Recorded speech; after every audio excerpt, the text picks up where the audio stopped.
Okay, so you sent us these audio excerpts from Napoleon Hill. Pretty fascinating stuff. Sounds like you're really interested in figuring out how to turn those tough times, those defeats, into something positive. Yeah, like turning things around and maybe even finding some hidden strengths along the way. Absolutely. So we're diving deep into Hill's work to uncover his strategies for, as he puts it, turning defeat into advantage.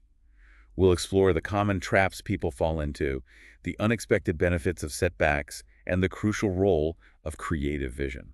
It's really interesting how Hill just dives right in and acknowledges defeat. He doesn't try to sugarcoat it. He sees it as this universal Like experience. something we all go through no matter how successful we are. Exactly. He's not saying we should go looking for failure or anything, but Right, not like, hey, go mess things up. no, not at all. He's saying that those setbacks are going to happen. It's inevitable. It's not about trying to avoid defeat completely. It's more about how we use it, what we learn from it. That's it. It's about using it as a springboard, a launching pad to something better. He even breaks it down into steps, a framework for turning things around. That's where the story of Thomas Edison and the light bulb comes in, right? Everyone always talks about his persistence. Exactly. But Hill would say it wasn't just about trying over and over again blindly. There was more to it. Much more. He had that big vision, but he also broke it down into smaller steps. Each time, something didn't work. Each failure, Right. Each failure was just another piece of the puzzle, helping him understand what didn't work and refine the process. like you need those wrong turns to find the right path. Exactly. And Hill would say that applies to way more than just inventions. It's a life philosophy. That makes sense. But how do we get past that initial sting of defeat and actually start to see those benefits? Hill talks about this seed of equivalent benefit. Yeah, but it can sound a bit abstract. Like, how do we actually find that seed? It's one of Hill's most powerful ideas. The idea that every setback, no matter how tough, contains the seed of an equal or greater benefit. But it's not always obvious at first. So it's not just about looking on the bright side. Right, he's not just saying, hey, think positive. He gives us actual tools. One way he suggests is to look back at past setbacks. Okay, like think of a time when things went wrong. Exactly. Think of a time when you faced a major challenge and later, maybe much later, realized it actually led to something good.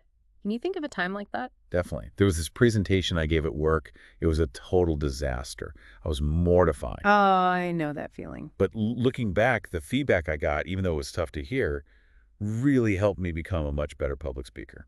There you go. You found that seed. It might be a new skill you developed, a connection you made, or even just a change in your perspective that led to better choices later on. So it's about actively searching for that seed and then, I guess, nurturing it. Exactly. It's not just waiting for something good to magically happen. It's about recognizing that potential and then helping it grow. So we're not just passively hoping for a silver lining, Hmm. but actively working with what we've got. That makes a lot of sense. Now, Hill also provides this really interesting list of common reasons why people fail. It's surprisingly long. Yeah, it covers a lot of ground. So how can understanding these causes actually help us?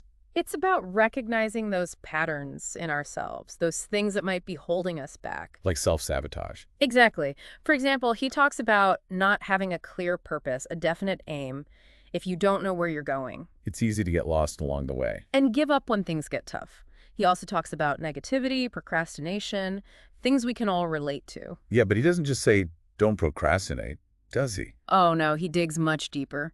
He connects procrastination to fear, especially fear of failure. Oh, that makes sense. If you're terrified of messing up. You're less likely to even try. And he tells that incredible story about the farmer, Milo C. Jones, who had a stroke and ended up building a successful sausage company. That's like the ultimate example of turning tragedy into triumph. Exactly. That story shows how adversity can push us to tap into hidden strengths, abilities we didn't even know we had. Sometimes we need that push, that shake-up, to really discover what we're capable of. Hill would say that those tough moments, those defeats, aren't just setbacks. They're opportunities for radical transformation. Okay, so we've got embracing defeat, finding that hidden opportunity, working on those self-sabotaging behaviors. We're making progress. But Hill doesn't stop there. He also talks a lot about the importance of creative vision. Absolutely. And he distinguishes between two types of imagination, synthetic and creative. Okay, those sound a bit academic. Can you break them down for us? Of course.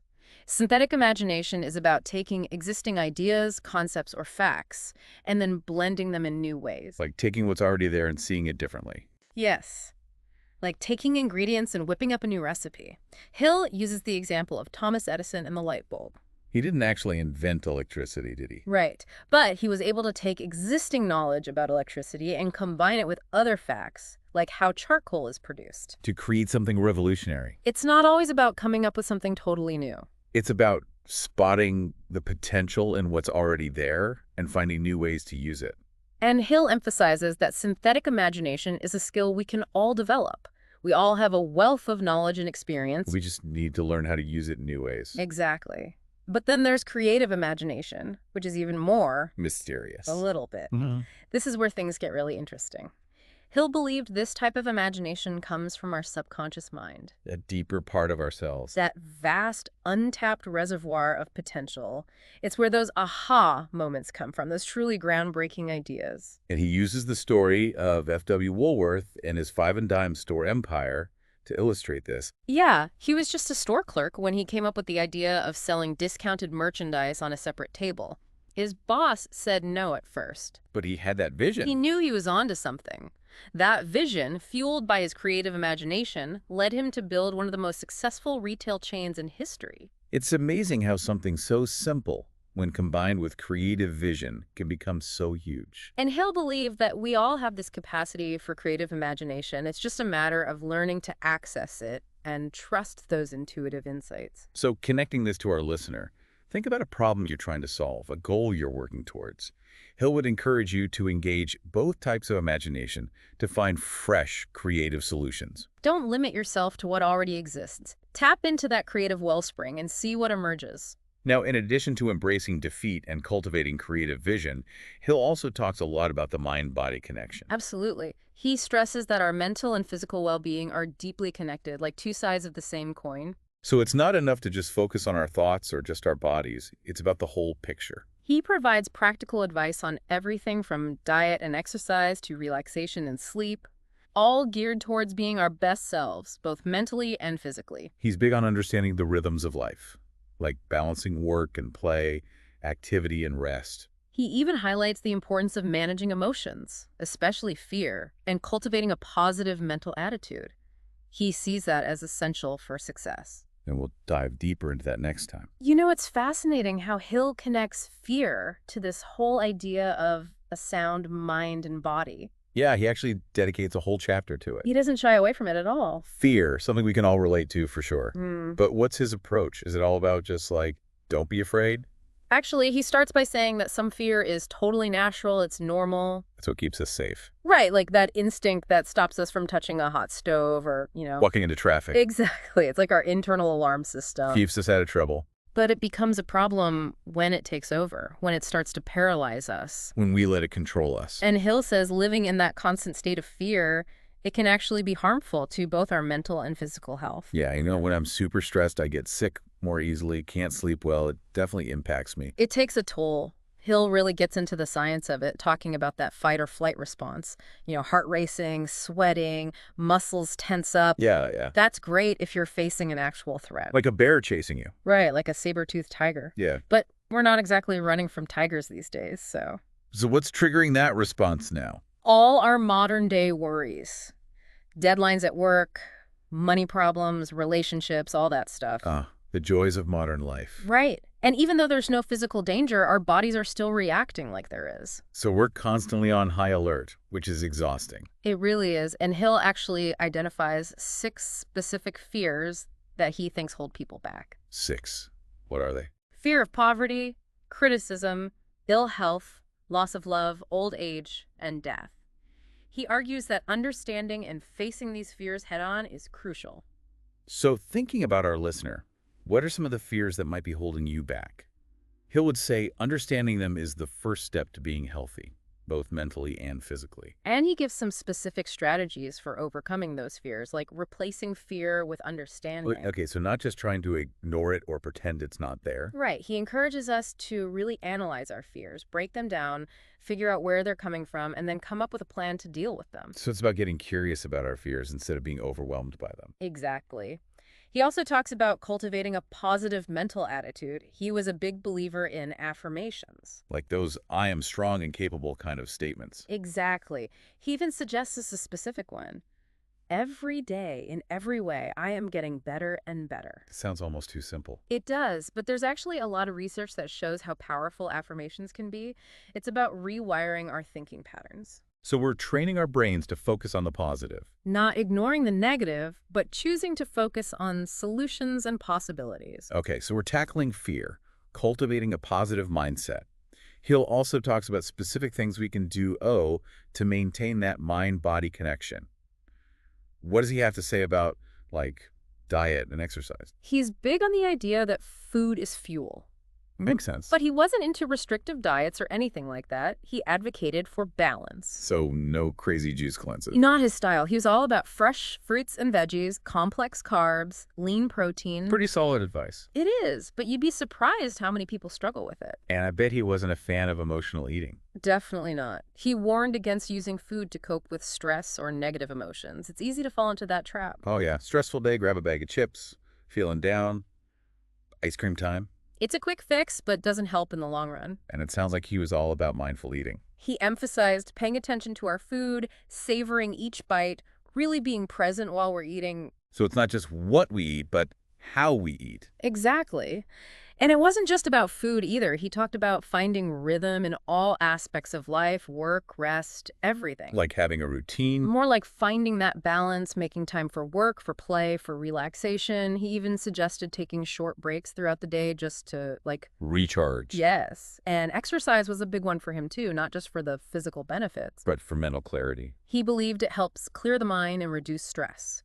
He encouraged finding activities you enjoy, whether it's dancing, hiking, even just taking a walk in nature. So eating well, resting, moving our bodies, it's all connected. Now, this is where things get a bit, delicate. Hill also talks about sex and its role in a healthy mind and body. Ah, yes. This is where Hill's perspective gets really interesting. He approaches it with a lot of openness and even, I'd say, reverence. That's not how it's usually discussed. He saw it as a powerful creative force. Interesting. So how does he frame it exactly? He believed it's a natural, healthy desire, something to embrace. But not to just indulge in reckless. Right. He encouraged approaching it with responsibility, respect, and mindfulness. So it's about finding that healthy balance again. Exactly. He even introduces this concept of sublimation, channeling that sexual energy into other pursuits. Like art or work. Yes, or personal growth. He believed that by understanding and harnessing that energy, we can unlock incredible creative potential. Now, this is where things get really interesting. Hill actually gives a list of what he calls effective mind-body stimulants, things that boost our energy and creativity and well-being. And some of them are pretty unexpected. He talks about love, friendship, even the shared experience of suffering.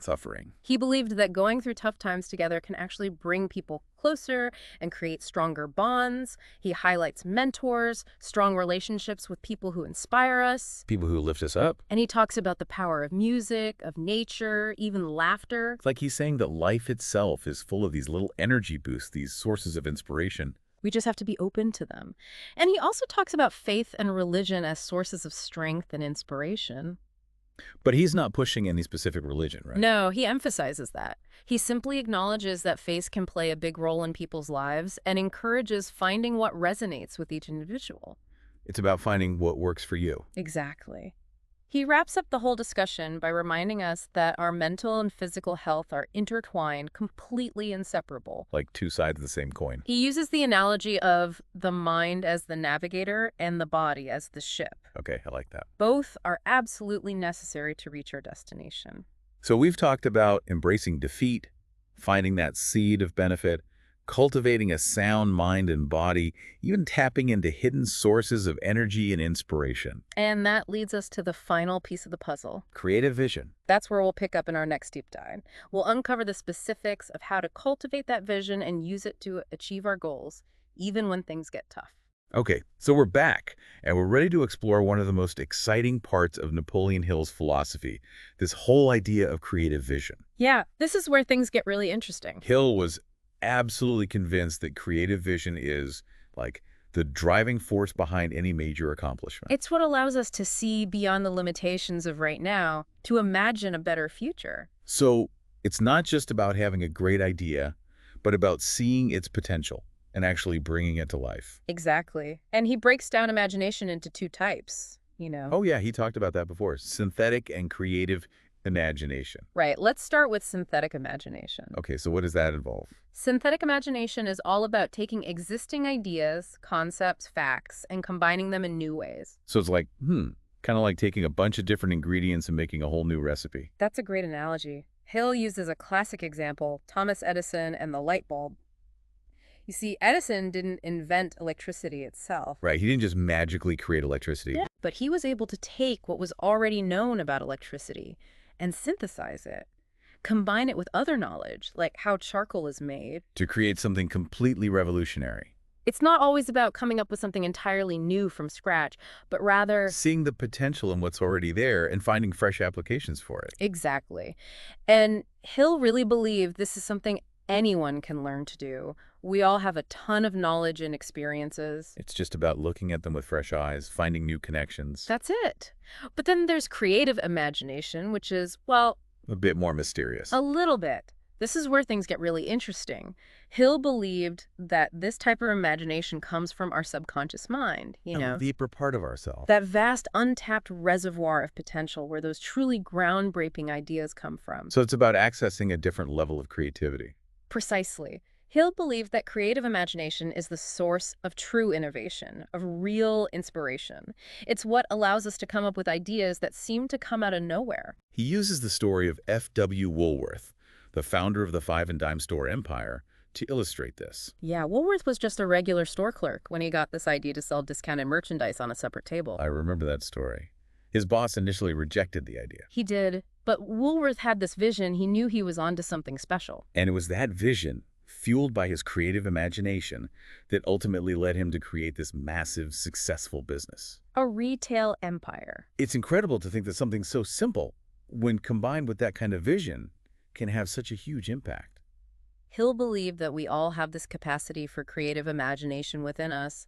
It's just a matter of learning to tap into it, to trust those gut feelings. So how do we do that? Does Hill give us any guidance on cultivating this creative vision? Oh, absolutely. He emphasizes the importance of having a definite major purpose. That is, a crystal clear vision of what you want to achieve in life. So it's not just about wishing or daydreaming, but about having a real, concrete goal. Exactly. He believed that a strong sense of purpose acts like a magnet, drawing creative ideas and inspiration towards you. So it's about focusing your intention, having something specific you're working toward. That's it. And he also stressed the importance of faith in yourself, in your abilities, in your vision. He believed that faith unlocks the door to the subconscious mind, allowing those creative insights to flow more freely. Okay, so we need that strong sense of purpose and belief in ourselves and our vision. But what about the actual process of coming up with creative ideas? Well, Hill acknowledges that creative vision isn't always about inventing something entirely new. Sometimes it's about seeing the potential in existing situations, maybe even in those challenges we talked about earlier. Turning a problem into an opportunity. He uses the example of Dr. Elmer Gates, an inventor who came up with this really unique way to stimulate his creative vision. Okay, I'm intrigued. Tell me more. So Gates would go into this soundproof room, sit in complete darkness, and just focus intently on a specific problem or challenge. Wow, sounds intense. It does, but it worked for him.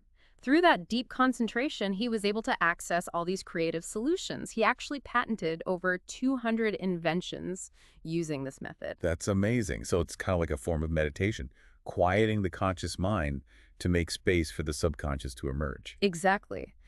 Hill believed that this type of practice, this intentional focus, can be incredibly powerful for anyone looking to boost their creativity. He even suggests a technique anyone can try. He calls it creative thinking periods. Okay, what were those? It's basically setting aside specific times each day for quiet reflection and concentration. You could start with just 15 minutes, find a quiet spot, close your eyes, and focus your mind on a problem you're trying to solve or a goal you're working towards. So similar to what Dr. Gates was doing, but maybe not in complete darkness. Right. The key is to create that mental space, to quiet the noise of everyday life and allow your subconscious mind to work its magic. Hill believed these quiet periods are crucial for tapping into our creative potential. So we've covered a lot of ground in this deep dive into Napoleon Hill's philosophy. We talked about embracing defeat, finding the hidden benefits in those tough times, cultivating a healthy mind and body, and now harnessing the power of creative vision. It's really a holistic approach, looking at all aspects of ourselves. Hill's message seems to be that success isn't just about avoiding failure, but about using those setbacks as fuel for growth, for learning, for becoming even stronger and more resilient. He provides a roadmap not just for achieving success, but for living a more fulfilling and meaningful life. So as you go about your week, think about an area of your life where you might be facing a challenge or a setback. Think about how you can apply Hill's principles to this situation. Ask yourself, where's that seed of equivalent benefit? And how can you use your creative vision not just to overcome this obstacle, but to come out of it even stronger than before? Thanks for joining us on this deep dive into turning defeat into advantage.